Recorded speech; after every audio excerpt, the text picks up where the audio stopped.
Dubé, chargée d'enseignement à la faculté d'administration. Virginie Noche, beaucoup de relier chez Excel d'Or. Alex Souf, conseiller hors de CPA du Québec. Justin Frappier, vérificateur chez Raymond Chabot Grant Thornton. Donc, bonjour, Monsieur Sénéchal. Donc, ça nous fait plaisir d'être ici avec vous aujourd'hui. Donc, une entreprise qui est dans la fabrication et la transformation de plastique. Donc, un moteur économique très important. Au Canada, on parle de 4,8 milliards de dollars. Donc, ce marché a évolué extrêmement rapidement dans les dernières années. On parle de 2 fois plus rapidement que l'industrie manufacturière.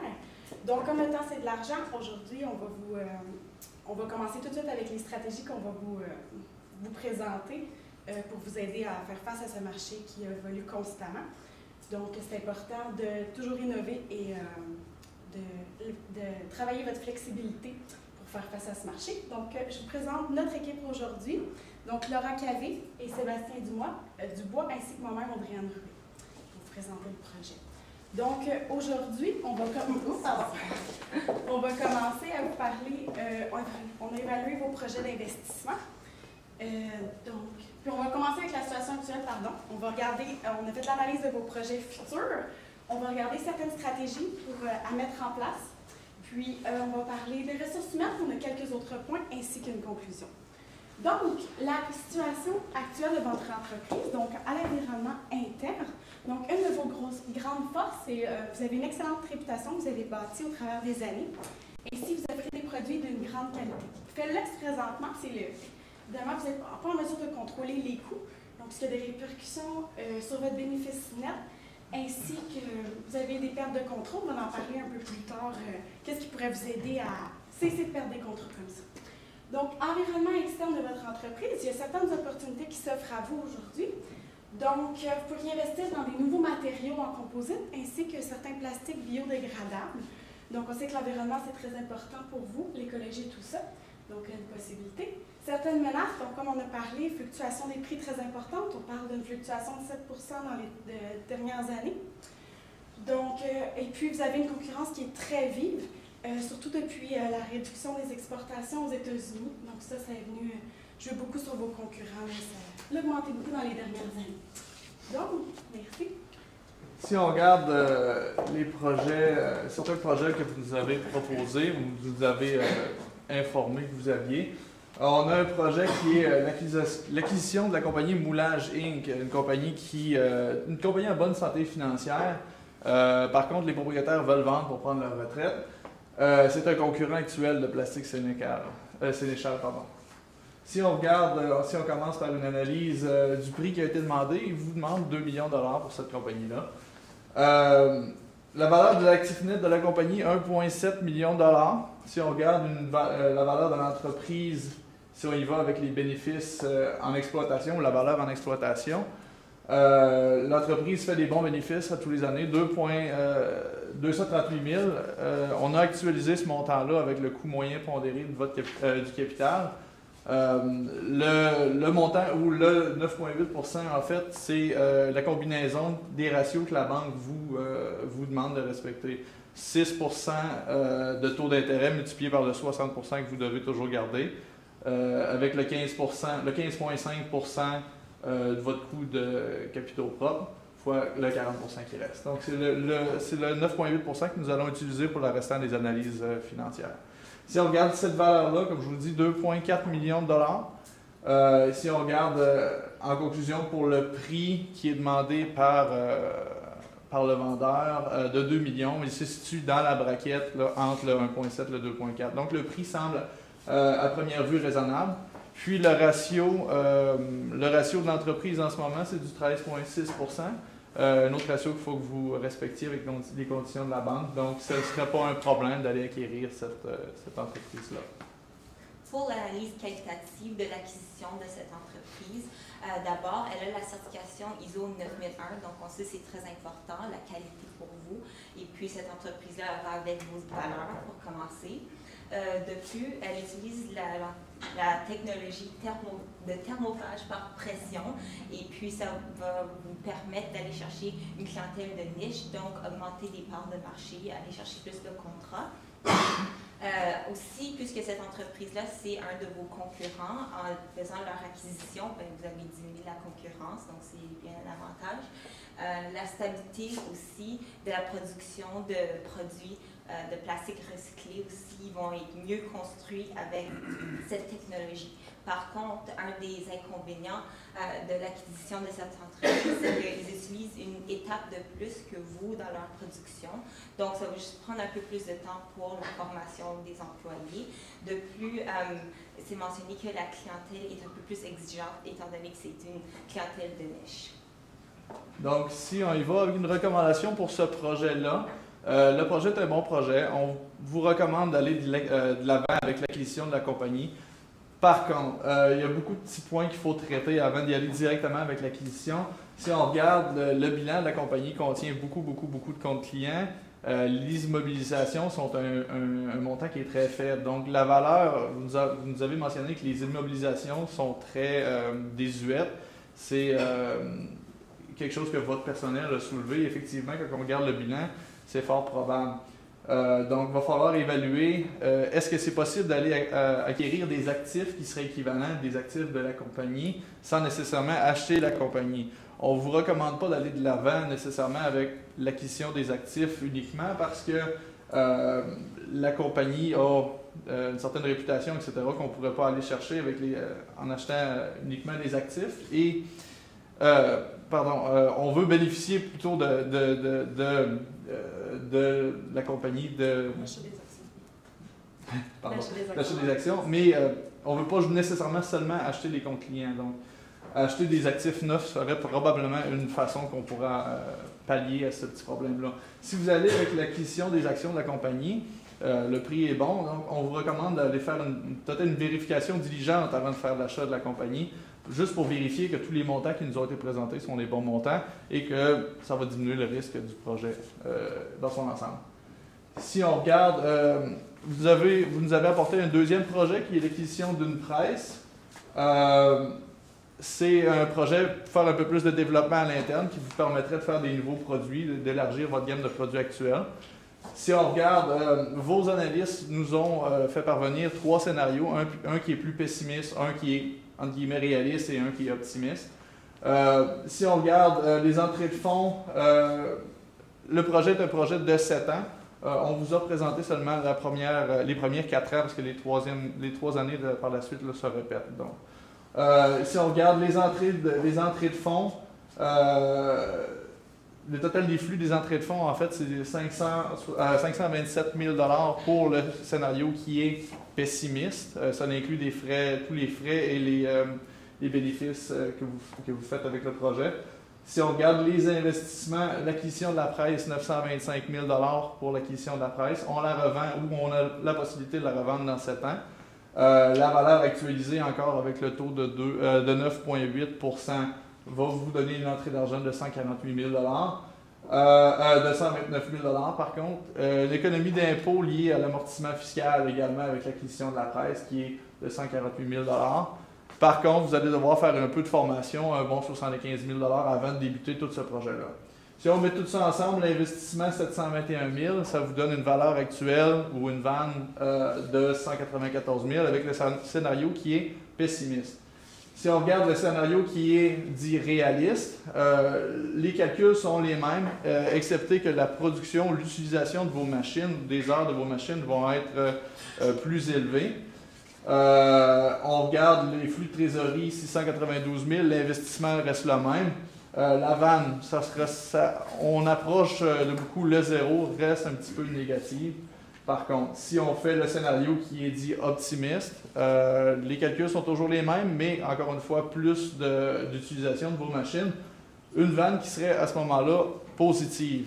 Encore une fois, si on regarde les chiffres que vous nous avez fait parvenir, l'espérance de rendement de ce projet-là dans son ensemble serait négatif.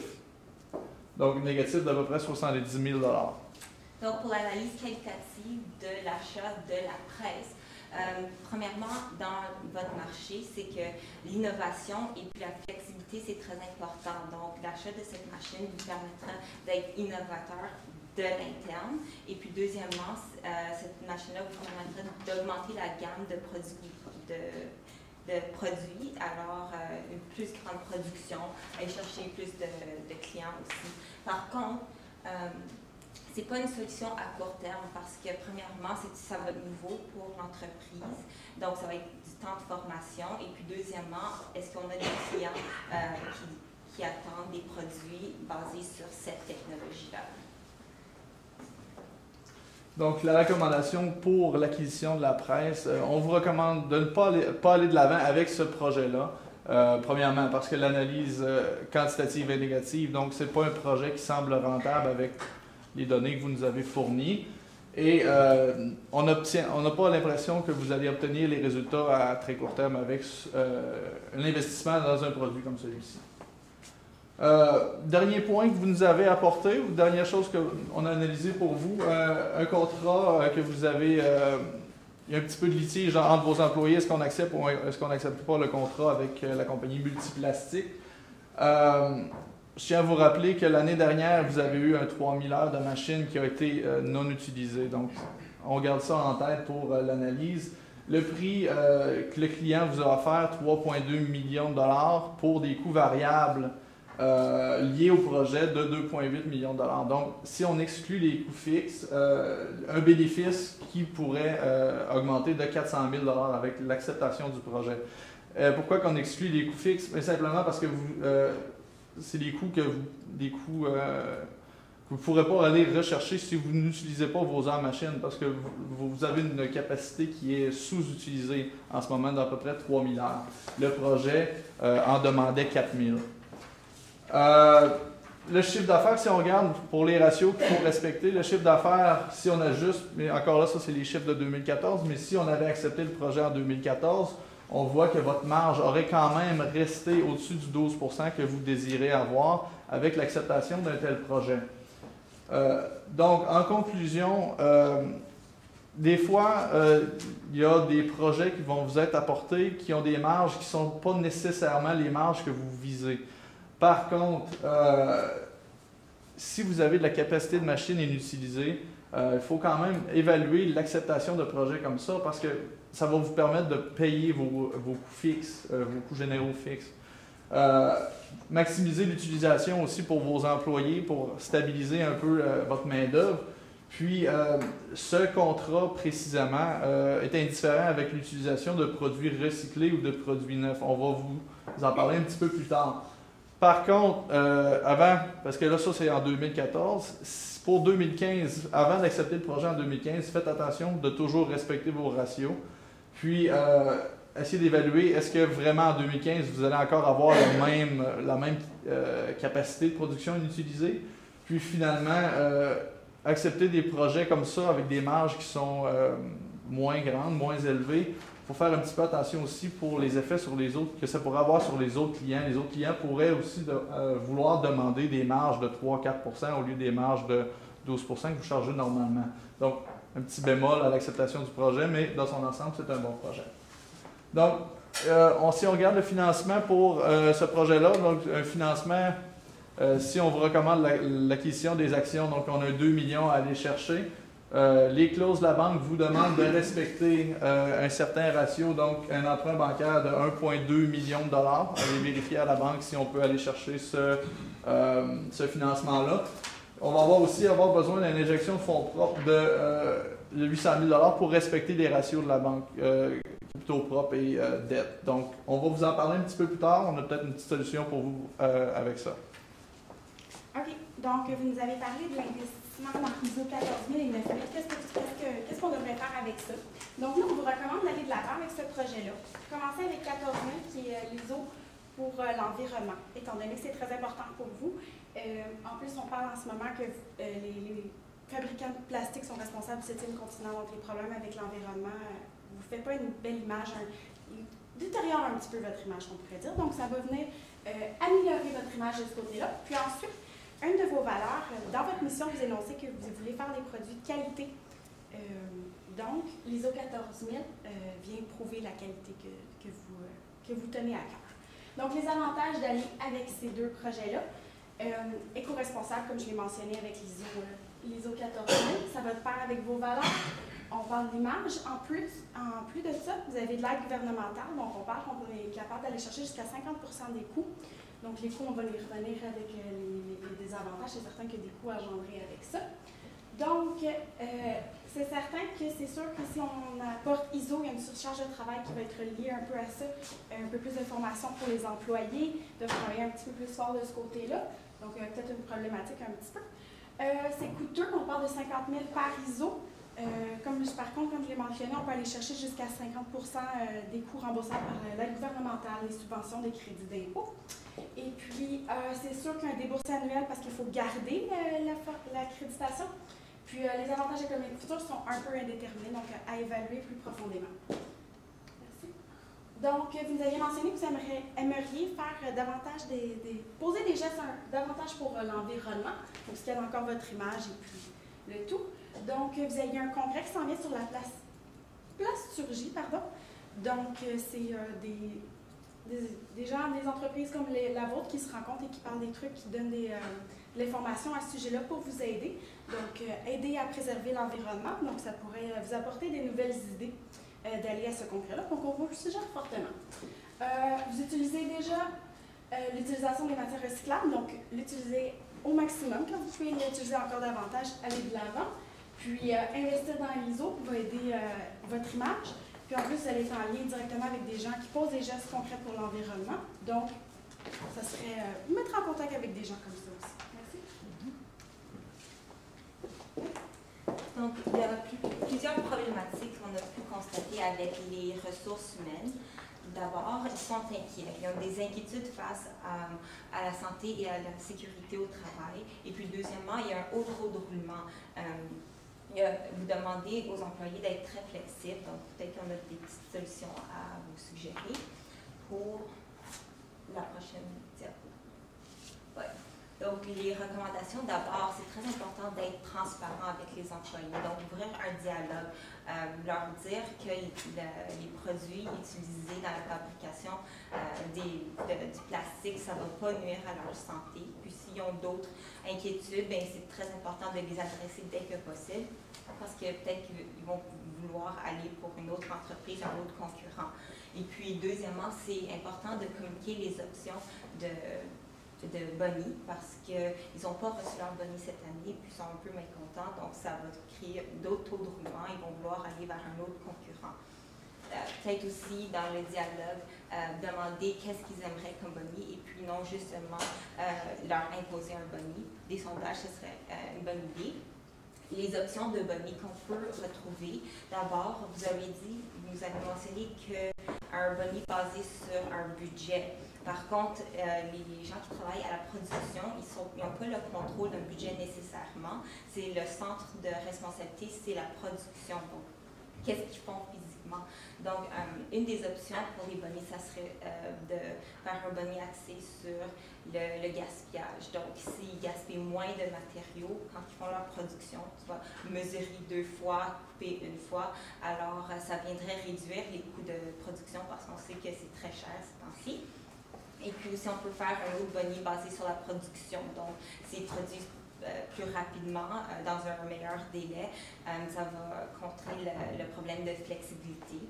Et puis, troisièmement, comme mon collègue a mentionné, l'émission d'actions, une rémunération basée sur les actions, ça aiderait à respecter le ratio de 60%, 40% pour le ratio d'endettement à long terme et puis de capitaux propres. Merci. Ouais. Et puis, pour contrer le taux de roulement puis aller chercher des nouveaux employés, c'est une bonne idée d'aller de l'avant, de faire une alliance avec le Cégep Tedford. Et puis, on sait que c'est très populaire. Il y a plusieurs collèges et universités qui font des alliances avec des entreprises pour aller chercher des employés. OK. Vous avez mentionné que vous aviez une poursuite présentement. Les avocats ne sont pas capables de dire si c'est plus probable qu'improbable que la poursuite va avoir lieu contre vous, donc les résultats. On vous recommande très fortement, bien, selon les NCSF, donc les normes comptables, il faut absolument mettre une note aux états financiers, étant donné que le montant crée substantiel, qu'on n'est pas capable de déterminer si c'est plus probable qu'improbable, comme je viens de vous mentionner. Puis, on parlait de santé et sécurité au travail, donc important de rassurer les employés. C'est suite à cette poursuite-là que ça a élaboré des soupçons chez eux, des inquiétudes. Donc, comme ma collègue l'a mentionné, important d'en discuter avec eux.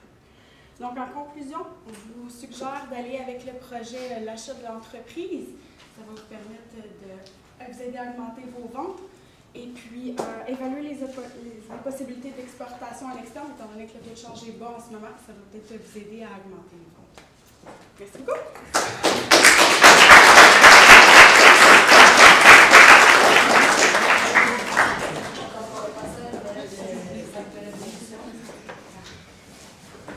Vous parlez de faire des exportations à l'externe, j'imagine que vous avez probablement les États-Unis en tête. Si on considère que la résine s'achète en dollars US, est-ce qu'il y a des avantages autres qu'un très gros marché à aux États-Unis? Présentement, les exportations ont réduit aux États-Unis. On va peut-être plus aller regarder en Europe, explorer ces marchés-là. C'est certain que ce n'est pas un sujet qu'on a analysé en grande profondeur. C'est vraiment juste regarder d'autres possibilités pour aider à augmenter vos ventes. Donc, c'est certain qu'on pourrait regarder effectivement ce modèle-là en plus grande profondeur.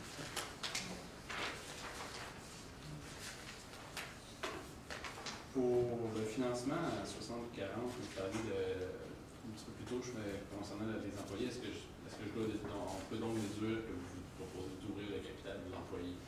Bien, il y a déjà eu une certaine ouverture là, depuis le décès de votre père. C'est une des options que vous pourriez envisager, effectivement. Soit d'ouvrir aux employés, ou soit vous pourriez réinvestir vous-même dans votre compagnie. C'est sûr que le projet de 2 millions, c'est un montant substantiel qu'on vous demande d'aller chercher 800 000 $. Donc, une possibilité de vous injecter ou votre soeur ou les employés puissent commencer à soit acheter ou soit qu'on rémunère sur une base d'actions. Donc, pour baisser la charge salariale à ce moment-là, vous donner un petit peu des actions de l'entreprise aussi. Il y a moyen de trouver un scénario là, qui vous conviendrait, je trouve. Pour aider le problème de motivation aussi, c'est toujours intéressant de pouvoir participer dans l'entreprise qu'on travaille. Donc, on se sent un peu plus important. Ça pourrait aider ce sujet-là aussi. Selon vous, dans l'entreprise, c'est à qui qu'on devrait donner des actions proposées ou que ce soit à l'externe pour que, comme vous dites, que ce soit la meilleure solution clé en main si nous, par exemple, on désire ne pas investir?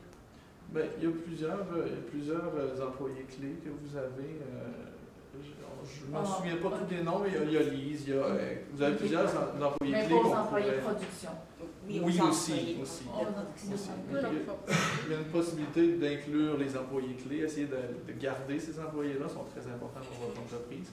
Par contre, les employés de production aussi, là, il y a un problème de motivation, taux de roulement avec ces employés-là. Leur donner également une partie, il faudrait trouver ce qui vous conviendrait le mieux là, à ce moment-là. Et on peut faire les deux. 800 000 $ est quand même un bon montant qu'on peut diviser. Est-ce qu'il y avait moyen de chercher des liquidités sans nécessairement diluer l'actionnariat? Bref, pas recourir aux fonds propres externes ou des employés pour financer l'autre portion du. Vous avez un petit peu dans la caisse, vous avez un petit peu vous pourriez jouer sur votre fonds de roulement, c'est une possibilité de le faire aussi. Par contre, là, vous êtes en situation où vos ventes diminuent, c'est un petit peu plus difficile l'année dernière. Peut-être que vraiment liquider l'entièreté de votre encaisse n'est pas nécessairement la meilleure idée. Encore là, c'est la décision qui vous appartient. Par contre, vous gardez une petite sécurité aussi là, pour ne pas manquer de flux de trésorerie, de cash flow. Est-ce que j'aurais pu financer à 100% avec la dette? Est-ce que je resterais à 100% avec la dette, on n'a pas fait le calcul. Par contre, ça me semble être un gros montant. Par contre, il faudrait revenir avec ça. Vous avez parlé de vérification diligente. Quelle procédure vous metteriez en place pour la vérification diligente en priorité?